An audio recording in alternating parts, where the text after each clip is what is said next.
Today we have a very special guest, my very own older brother, Jake Ellis. Jake is a serial entrepreneur and the owner of Team Ellis Boxing and Welcome Stranger Collectibles.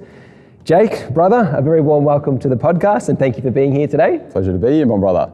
Having a good little yarn, probably our first yarn on camera. I think so, absolutely, 100%. One thing, Jake, that I admire the most about you is your ability to develop people, and I've been a direct beneficiary of that and something that I'm very grateful for. You are probably the most influential person to me in the early stages of my life, and something that I'm very thankful for. And before we get into that and how you develop people, I'd like to talk about your upbringing and your introduction to business. For people that don't know, our dad is Lester Ellis, who was a 5-time world champion. How influential was Dad to you in the early stages of your life?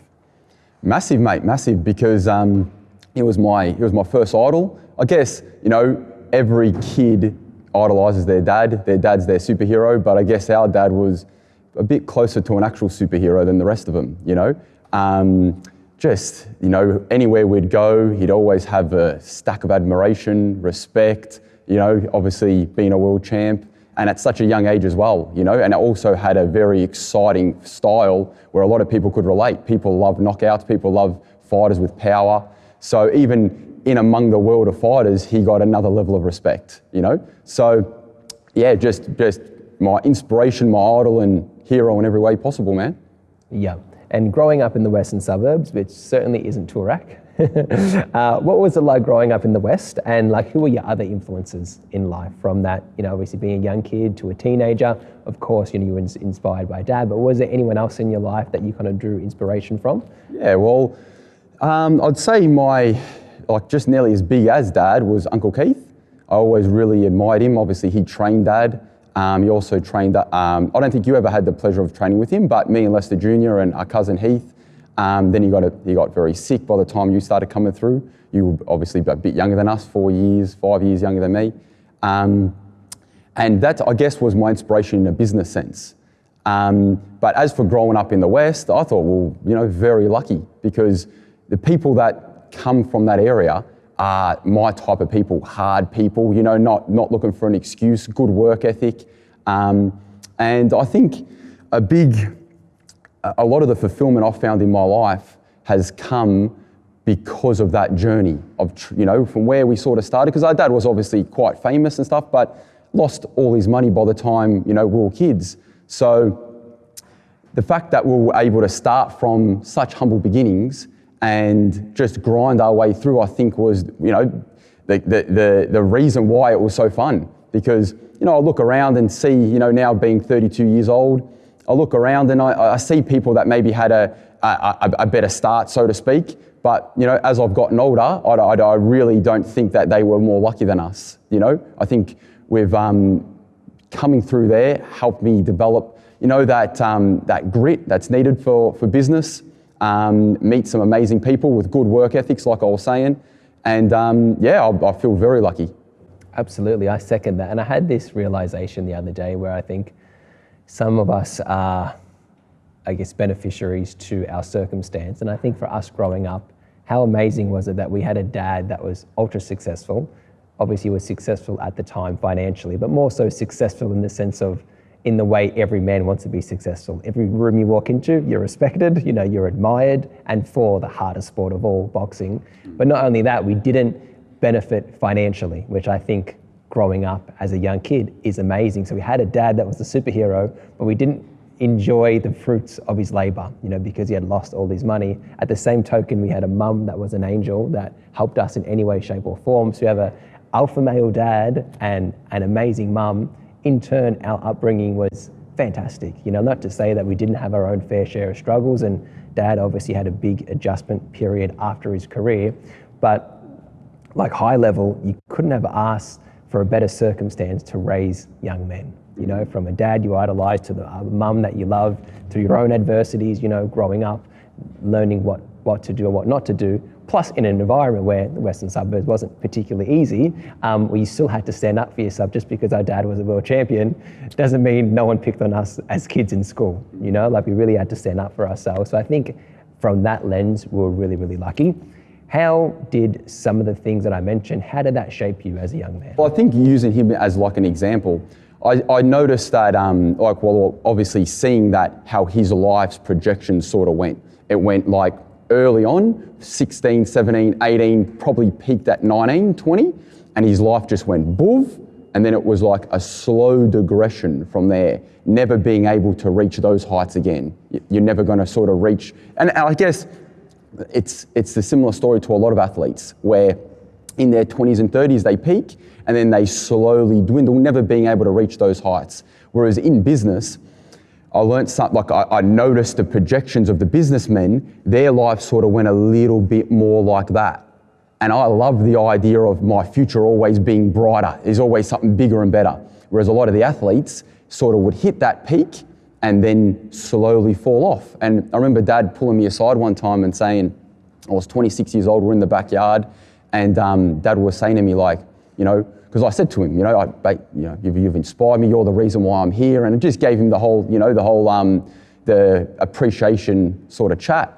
And he sort of said to me, but you've done it different, and in my opinion, even better in some ways, where at 26, I was done. I was trying to, I was fighting for paydays. I understood that I was never going to reach those heights of being a world champ. Whereas you're only getting going, And I think as time goes on, it's just going to get better and better and better. And that's going to allow you to stay optimistic, motivated, energetic about life. Whereas, I deal with a lot of footy players, a lot of rugby guys, all from all different sports. Obviously, we host events with crossover athletes and even big influencers. And they've all got a very similar story where once they've left the AFL, it's a hard battle for them, And I guess by sort of having that example in real time with our dad and seeing that graph and how it sort of worked, and then Uncle Keith, how his one worked, I just thought, that's something that I just gravitated more towards that as opposed to the way Dad went about things. Although as a youngster, for the first sort of 15 years of my life, if anyone asked me what I wanted to be when I was older, it'd be a world champ like Dad, I actually even remember there was a time where a news crew came down, maybe like a current affair or something, because there was a drama about them not allowing me to fight at like 11 or 12. They changed the age and it meant that I was not allowed to fight for another year. And they brought him down, and I just remember the one clip of the guy asking me, what do you want to be when you're older? And I just said, just like Dad, So the fact that he taught us that there's other ways to go about life than the traditional way. The Unconventional Path, the name of this podcast, sorry to be corny. But seeing that just really opened up our minds, and having that example so close to us really gave me the confidence to search for those alternative paths as opposed to, just doing something as a trade or a uni course or whatever it might be, Yep. And was that kind of the deciding moment once you came to that realization where it's like, well, maybe I don't want to go to uni or do a trade or, just get a job. I want to try and do something that, not many people do, like start a business. And for you, you start as a boxing promoter, which the industry is obviously very small. There's only a small handful of promoters in the state. Did that kind of, I guess, give you the confidence and the push to do something like boxing promotions? And correct me if I'm wrong, you were the youngest promoter probably ever at 18 years old. Yes, yeah. Well, I think I can't really remember the day I thought that, because I just always had that mentality. I was successful and very unsuccessful in school, successful in a way where I had a lot of friends, was quite popular, never really struggled in that department. Probably helped being from a school where 99.9% of your popularity depended on how well you could fight or take a beating. And I never minded, that was sort of my environment, something I sort of naturally warmed up to anyway. But quite unsuccessful in way of grades and stuff. Like I think I got a 30-something enter, didn't do too well in that end. But the reason for that shortcoming in school was because from day one I had quite a bad attitude. I thought that I was literally like a mile ahead of all my friends as far as just natural IQ. And I even had that attitude with the teachers. And I sort of was looking at them like, you don't know what you're talking about. Like, I've got my Uncle Keith, he's got all these pubs and he trains champions. And, like if you knew anything, you wouldn't be here teaching me. And just had a real bad attitude. And looking back at it, realistically, like there were quite a lot of things I could have learned from them people. You can learn something from everybody. But being a teenager, I never really, you know, I guess I developed a sort of mentality or a mental model of like, you know, I've worked something out that you don't know about, you know what I mean? And it helped me in some ways and, you know, held me back in others, you know? Yeah. And what was your hardest lessons in business? And once you started doing boxing promotions at 18 years old, what were some of the hard realities that punched you in the face early on? I guess the hardest thing to come to terms with was truly understanding what it means to give 100%. A lot of people say, I've done my best. I've done my best. Well, if you've done your best, why are you still living? If you truly gave it everything, you'd be dead. Yeah? So if you start from that model and have that true do or die mentality, well then if it means you need to break up with your girlfriend of 12 years, you do it. If it means you have to go through an immense amount of pain, give up sleep, food, sex, whatever, other comforts, you do it on default. And I hear a lot of people saying, you know, we've done our best, or we've done our best. It's like, I don't really think a lot of people understand what doing their best actually even means, you know? And I look around and often I think, I haven't really seen anyone that's done their best fail. So if you're sitting here today as a failure, well then I know you haven't done your best. How have you still slept 5, 6 hours a night? You should be sleeping 2 hours. How are you still a bit overweight? You shouldn't have no time to eat. How are you know? So I guess coming to terms with that and the pain that you've sort of got to face because of that was probably the hardest thing. And we're often taught in school, if you want something done right, do it yourself, which I think has merit to a certain degree. But if you want to succeed in anything in life, particularly in business, you have to have a team of people around you to get the furthest. Now, whether you develop them in-house or whether you go out and hire people, how important has been building a team for you? Well, to me, it's always been like there's certain layers of your team. You've got your sort of business partners, what I like to call my brothers, and then you've got the outer circle, which is maybe like your employees, and the outer circle, which are like your subbies that might only work in like your events or maybe some less relevant jobs, like maybe like the cleaners and whatnot. And they are all sort of different the way you approach them. But my sort of tight-knit circle, I believe the way you sort of get everyone inspired and get everyone motivated and get everyone sort of working together is by just living in truth, you know, leading by example, leading from the front, and not only just, you know, talking but and trying to inspire with your words, but also your actions. I think if people see you leading from the front, that inspires them, and also practicing what you're preaching. You're telling them to work hard, but you're also working hard. You're asking them to do something that they know you do, or even harder, you know? So I think that's, it's very important, and whatever you sort of can do on your own, you can do double with a second person, triple with a third person. And again, often I see out there people all doing their own thing, and it's almost like their idea of a friend is someone that rings them up to get less healthy, spend their money, go take unnecessary risks, go in places that are potentially hazardous to you, and that's their idea of a friend. Even when they kick them back, their idea of fun is bagging each other, you know? Whereas my idea of a friend is someone that can help you get healthier, both mentally and physically, help you make money as opposed to just donk it in a club somewhere, someone that's gonna push that you away from comforts, chasing girls, doing drugs, and push you towards healthy things, you know, success, glory, and being proud and wanting to be the #1 male in your breed and seed, and take it, whatever your dad done, and even take it to another level, make your family proud of you.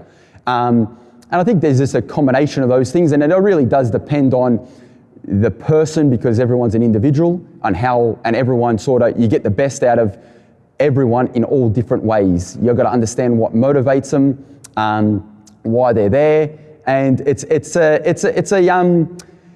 a concoction of many things, and it depends on the person, it depends on their position, their position within your team, you know?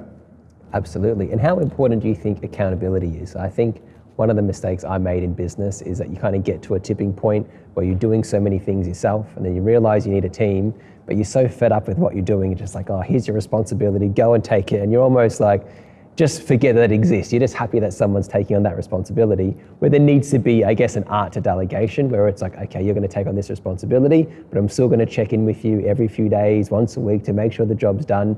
How have you found, I guess, relinquishing control, but also still keeping your team accountable to accomplishing a certain goal? Well, I think if you sort of operate from the mind frame of like horses for courses, certain people are going to do certain things better than others. Everyone's going to have their own strengths and weaknesses. I think that's an invaluable lesson. And also, like, you could talk to really anyone that works with me and they'll all tell you I'm the harshest person they've ever met, but also the most generous person they've ever met. So it's just about understanding how to reward people properly, how to punish I don't like to use the word punish, but I guess the opposite of reward. Maybe you can help me with a word, whatever that might be. And just, again, laying out the roadmap very clearly of, if you do the right things, this is what's going to happen. If you do the wrong things, this is what's going to happen. And that's basically it, man. Yeah, absolutely. And how have you found now that obviously you've developed your team for a number of years, a lot of them have been your high school friends that have followed your lead in, I guess, moving forward towards the unconventional path, but beforehand they may have jobs previously before they obviously joined your team. What's it like developing leaders within your organization, and is that rewarding for you? It's one of the main reasons why I do it. Once I sort of broke out of that survival, desperate sort of situation, my main driver is seeing the people around me that believed in me when they were really just running on pure faith. I had nothing tangible to show them. And their parents, their families, they had their suspicions about me, and what they were doing, and you're not going to uni and whatnot, and now seeing those parents working for us and being proud of their kids and, just being able to do what I love with the people I love, it was always a prerequisite for me. I didn't want to be successful without my brothers, without bringing them with me. And if I couldn't bring them with me, I'd rather go live in Thailand broke with them. It was more important than the actual success itself, Absolutely. And how important has that culture been for you? Because obviously your circle is close-knit. As mentioned, a lot of these people you went to school with or grew up with, etc. And that's quite different to what you hear from like typical businessmen. Not many people go into business with their friends or family, etc. Why do you think that was so rewarding for you and so important to you? I think it's just come naturally, like I was always the number one smallest kid in everything I did, whether it was in the gym, I was the smallest. In my first fight, I was 37 kilo, my first Australian title, so it was probably my first fight, I think I was closer to 32 kilo. And I just always loved that, camaraderie. And I just always felt better, and like, if I'd done something on my own, it was almost like it didn't happen. Whereas if I had my boys with me to experience that same joy, to me, it was 10 times more potent. So I guess it started from there, just that searching for the highest high and the best feeling I could possibly get. And yeah, it just sort of transpired from there. Now, like, if I was to bring someone in my inner circle, and not even in my inner circle, sometimes, for the most part, even my wider circle, it'd be a case of like, this is what we can bring to the table. Well, you know that because you've come to me, because I've never gone on seek or search for any type of employee. They've always come to me. They've always been in-house. And now we have got dozens and dozens, so it wasn't easy to do. But just a case of like understanding that, all right, if you're going to ask me for something, then you too need to have a certain amount of value. It's not a case of just pulling me aside and having a chat with me, and I'm going to give you some opportunity. The definition of success is when preparation meets opportunity. So if you want an opportunity, no problem. You need to have X amount of fights. You need to have your Cert 3 and 4 done. You need to have work experience, and all of which I'm not paying $1 for. So once you've got that, you can come speak to me. Now, I'm happy to open up my gym. You can come be a second trainer. You can do your Cert 3 and 4 in the kitchen. You can have fights on my fight cards, no problem. But until those things are done, I'd appreciate it if you don't ask me for another meeting, and just make sure that you get your value sorted, and don't have the unrealistic expectation of feeling that or thinking that someone's gonna give you more than you deserve, because all that does is leads to them being spoiled, and it doesn't work anyway. Absolutely. I think that's definitely an area that I'd like to further discuss with you. Is I think often people do fall victim to that mindset. They think like, oh, all you have to do is ask for an opportunity and you're going to get it. Not only do you have to prepare for it, but chances are you're going to have to ask multiple times to multiple people, and that you have to be the best person in the room to even be considered. You know, where do you feel like that stems from? Do you think that's just like conventional wisdom, or how people, you know, grow up? Where do you think that mindset comes from? And if someone is in that place, how do they combat that mindset if they do want to be successful? I think it's just the instant gratification world we're in, bro.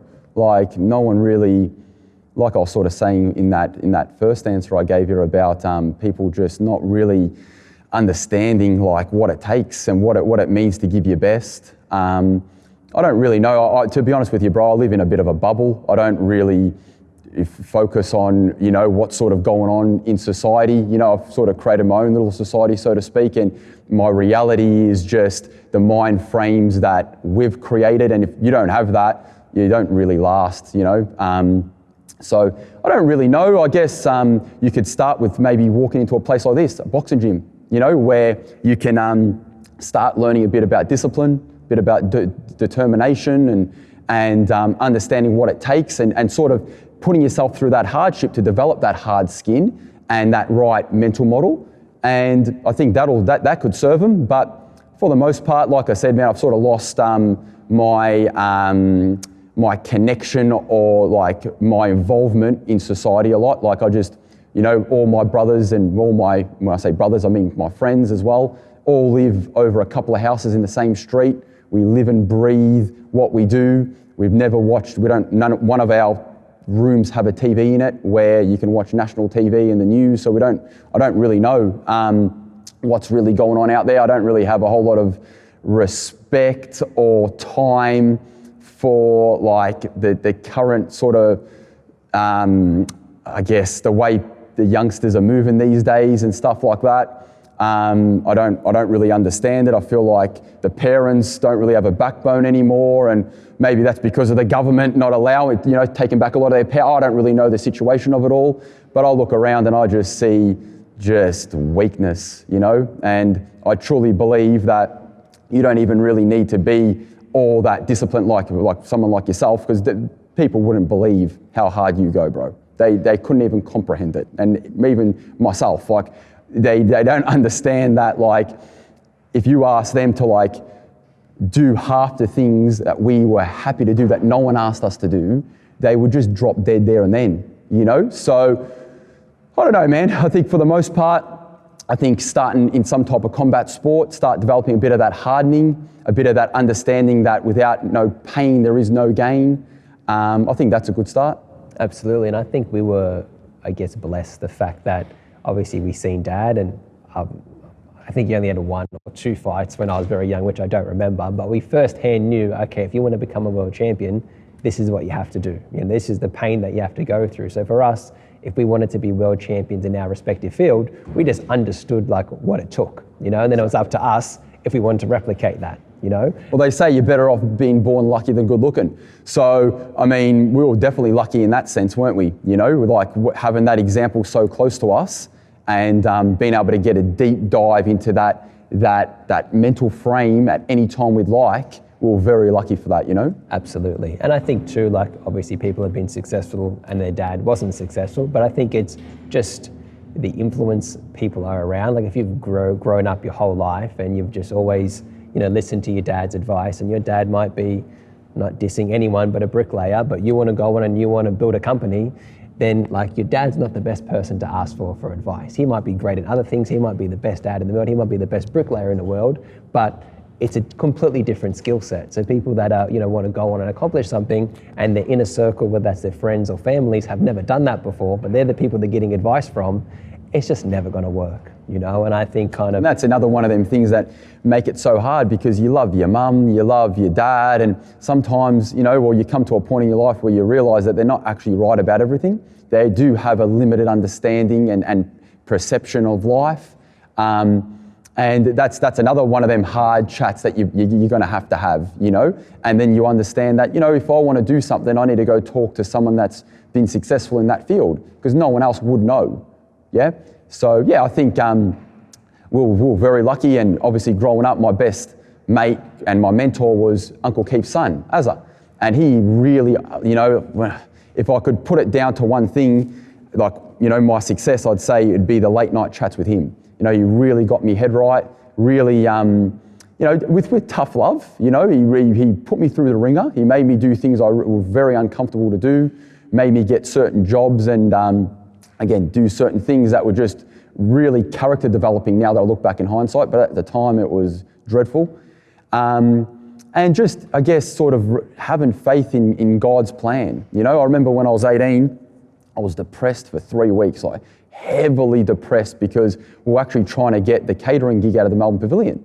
Me and Azza, my cousin, our cousin, I should say. And we worked on it for about 3 months. The owner, Brian Umatuda, was saying, yeah, you know, it's looking good. And it just, you know, it was looking good. And ultimately, Luckman's Catering got it over us. And I literally, man, I couldn't leave. I couldn't get out of my bed for, like, you know, at least 2-3 weeks. And looking back at it now, thank God I'm not stuck in the Melbourne Pavilion kitchen as a kitchen hand, because I'm now doing the biggest events out of the Melbourne Pavilion as far as crowd attendance. And it's just funny how it all works out. But at the time I was dreading God. I was cursing him, saying like, why would you do this to me? You know, like whatever whatever mentality I was in. But now looking back at it, going on what, 13 odd years later, you can, you know, look back at it with a smile, I suppose. Absolutely. And how would you say your mentality has changed from a young man in his 20s to now a young man in his 30s? I guess, like, yeah, I've gone from a mentality of survival to now a mentality of abundance. Every single goal and dream I had from my early 20s, I've now reached. So now it's a case of, you know, just setting a new list of goals, you know, because I feel like you've always got to keep pushing it. You know, as long as you're physically able, you've just got to keep going, because I think, like, even water, the source of life, if it's stagnant, it becomes poisonous. So you've got to keep moving, you've got to keep the ball rolling, you've got to keep growing. And I guess outside of a few little different hobbies and stuff like that, man, more of the same. You know, my pretense for when I started business was to do what I love with the people I love. And I do that, and now it's just about doing that, more of that, and just at a bigger level. Instead of doing shows maybe just at the Melbourne Pavilion, I'll have that as my base, and maybe eventually do a stadium show. Instead of having one gym, let's look at having 2 or 3 and and just doing more of the same, but at a bigger scale. Yeah, and you touched on it then, but what are you most excited about in life, like in this later part in your life, both business and personal? I think the materialistic side of things has all but lost all its potency with me. I've never really been a materialistic person, but again, like your external influences can get you sometimes feeling that, you know, if I get this, I'll feel that, or, you know, I'll feel that forever. I'll just be happy if I get that and do that. And then you get a few of them and you get a bit more of it, and you realize very quickly that that's not the answer to life. I just feel that, you know, if we can just continue to grow on what we're doing and continuously break those barriers, that's the thing that gets me going the most. Absolutely, and we've been inspired by our dad's legacy. What legacy would you like to leave behind for your future children? I'd just love to contribute to the Ellis family's legacy, just as a whole, you know. Obviously, me, I look at myself as a promoter first and foremost, so I'd love to host big events. I'd love to be, you know, which we are. I've now done 50 events and continue to grow the team. You know, we've got nearly 24 people with the Ellis name tattooed on them, you know, so obviously we've done very well in inspiring them and giving them opportunities and just contributing to the overall Ellis family and our legacy, whether it's, you know, next to dad or under dad. I mean, if I was half the man dad or Uncle Keith were, I'd be happy with that, you know. So yeah, I just want my legacy to be that I wasn't a letdown in the Ellis family, first and foremost, and my biggest dream is to be as successful as our forefathers, you know? Absolutely, and I'm in a very humble position where, you know, people look up to me, and I'm in a position now where I'm a CEO of a company and we've got big aspirations, and sometimes you kind of like trip out sometimes the way that, you know, people would perceive you, or I guess the opportunity that you can provide others. But a big part of that was me growing up inspired by you, because for the most part, I thought growing up in school was that either, you know, go school, you go uni, you do a trade, or you become an athlete. That's like the only really, you know, pathways for most people, you know. And yeah, it was quite strange because like a lot of entrepreneurs, they grew up entrepreneurial as business people, and like that just was not me. You know, never did I think about money or anything. It was just about like school and then like just sports, like just being the best soccer player or trying to be the best boxer. I didn't really perceive business in any way, shape or form. The only thing I learned through sport was the discipline aspect, which is something that I'm very grateful for. I guess a bit of a funny question.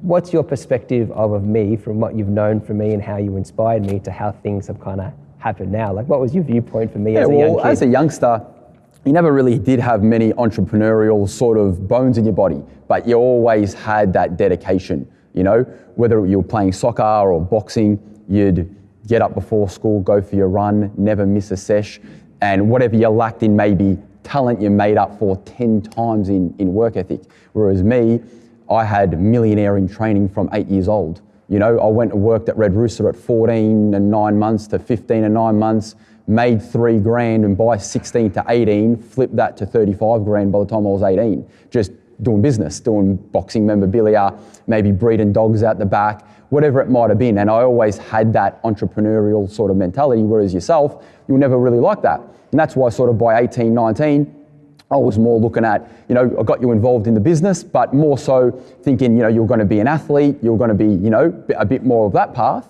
And then as you sort of developed, you were very successful in the way you were able to take those lessons about being, you know, a high level athlete and adapt it to business. And you've done that successfully, and probably the most successful I've ever really seen anybody, you know, because a lot of athletes would love to go, you know, a lot of them do try, you know, go and start something and try and do business, but with the wrong mentality. They think business is easy. Yeah, go in there, yeah, tell some people what to do and da-da-da. They don't realize that it's actually going to take as much of a hustle, as much of a grind as it did, that it took, you know, that made them that successful athlete. Whereas you didn't have that problem. You sort of come in and adapted that same sort of do or die attitude you had on the soccer field or in the boxing ring to business. And I think that's, for the most part, where, you know, predominantly a lot of your success came from. Yeah, no, I appreciate that perspective. And I think the hardest thing in that transition, and you would have gone through the same thing, that like as a boxer, even though it's hard work, you do get, if you have a fight, you get attention. You get like, you know, you just get feelings that like, oh, it's all worth it, you know, like, and you always got something to work towards. We know you're going to go through pain before the fight, but once you know, have the fight, regardless of the result, there's always that element of relief. And you also get the social proof from everyone. Like, oh, you're the man, coming up to you, taking photos. Where the hardest thing for me in business is that there is no recognition. There is years and years and years. Like if something works out, it's just you on your laptop. But I'm like, oh, fuck that happened. So like, and if you do have success, if it's success, if sort of you working with someone and it becomes successful, is all their idea. If it fails, it's all your idea, and it just, there's not much notoriety. But for me, like I've always been an introvert, so I've never minded that. You know, like I got held back in, like my mum made me do an extra year in kindergarten because I just didn't speak. I didn't want to speak to anyone. I didn't like it. Even these days, I don't. In the events, I quickly stopped sort of talking on the mics and stuff, just because I don't crave notoriety. I actually resent, you know, that side of it. I don't need recognition. It doesn't make me feel anything. If anything, and when I do get recognized, or, you know, someone offers me some respect, it doesn't really sit good with me, you know, for some weird reason. It's just never been something I've wanted to do, you know, or I've worked towards. But I can understand from your perspective of it being a bit of a thankless job. You know, you're out there, you're grinding with people, and, you know, again, if it's successful, it's almost like it was all their idea. And if you're struggling with it, it's almost like it was all your idea. So you're damned if you do, damned if you don't.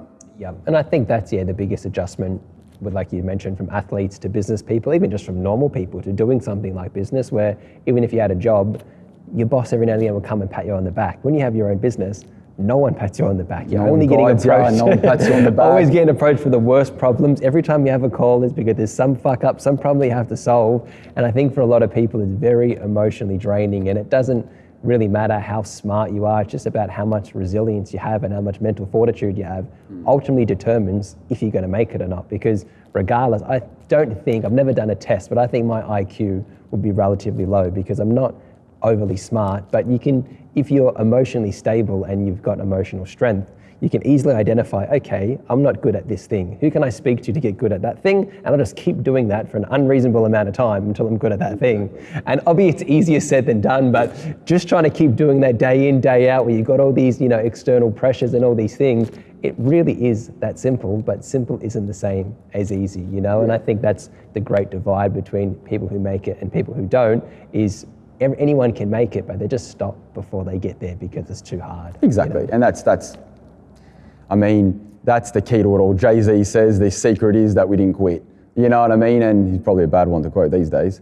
But all in all, it's just adapting that militant mind, that fighter's spirit, of just never quitting. And I remember even as a youngster, 18, 19, dead broke. And like you said, there was only a handful of boxing promoters.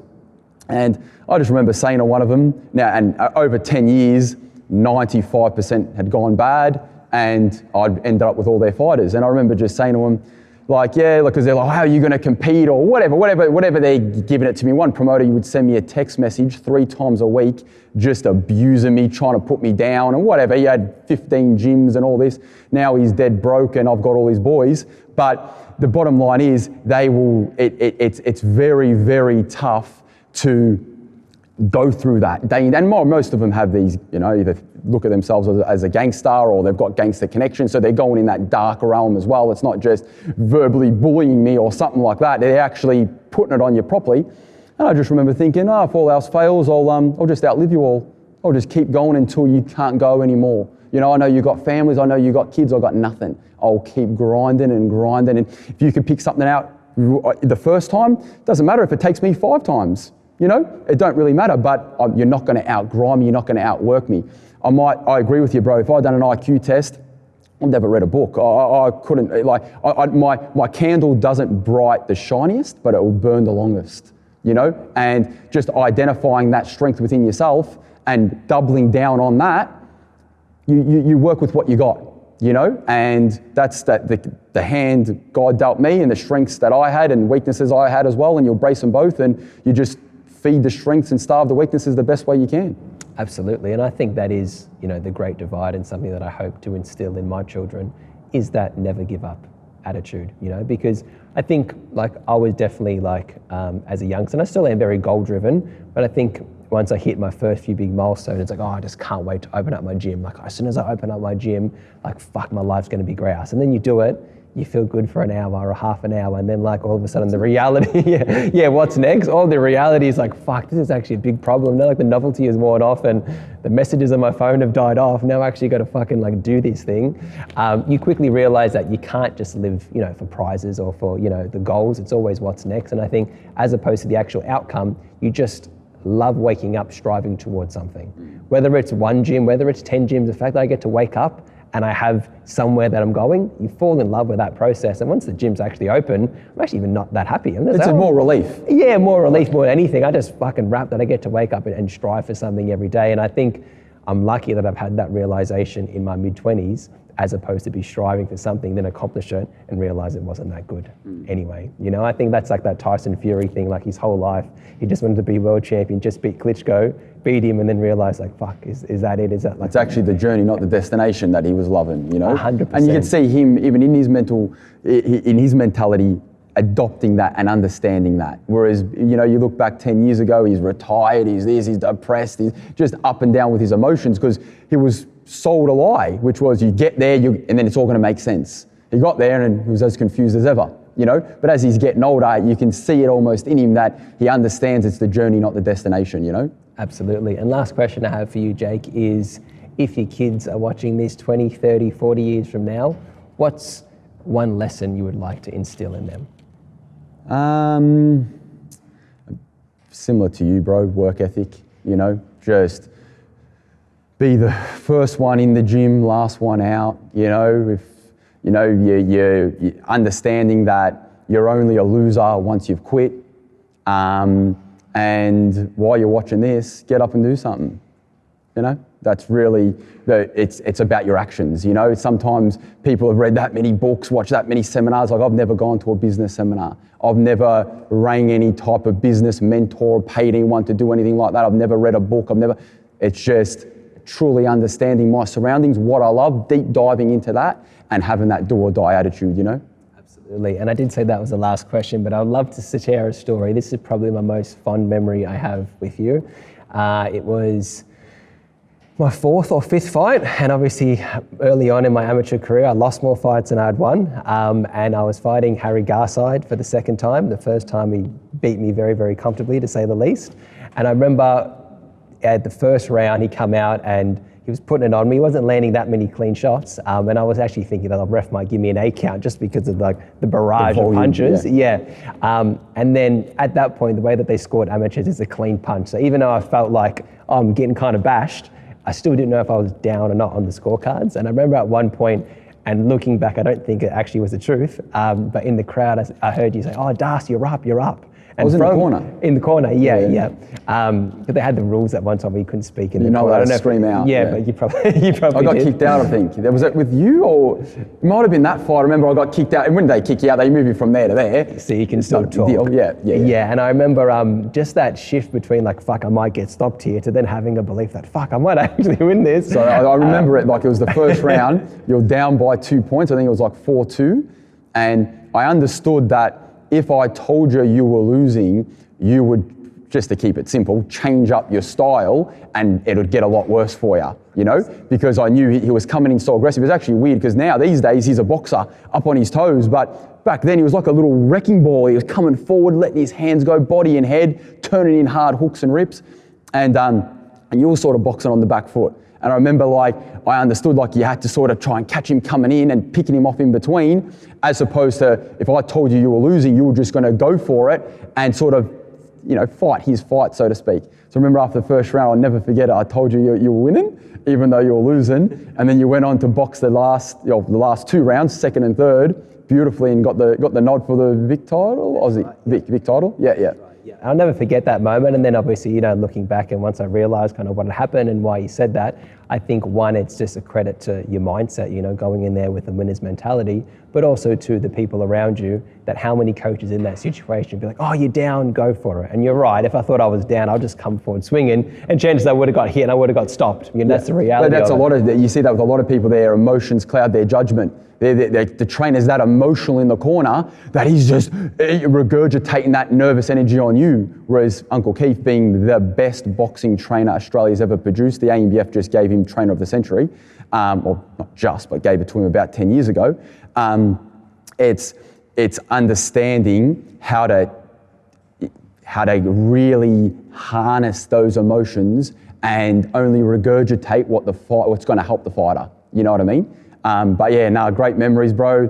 Growing up, fighting at Dave Hegarty's, and it was a great way to sort of come up, wasn't it? All the cousins always fighting, and just really living that healthy, pure life, and then getting judged by some, jumping in a ring, fighting someone your size, your weight, and just having some hand-to-hand combat to see who the better man is, And I'd always hate to think, he's from Shep, he's from Barnsdale. I'd hate for him to come in and go back there and say, he done Lester's kid, and I'm not going to let him do it, and just really go in. And I swear to God, any of my fights, if a fairy godmother come down and said, you have to lose a finger, but you'll guarantee win, I wouldn't have any fingers, bro. Obviously I need them to grip the glove, but maybe take some toes or something. Yeah.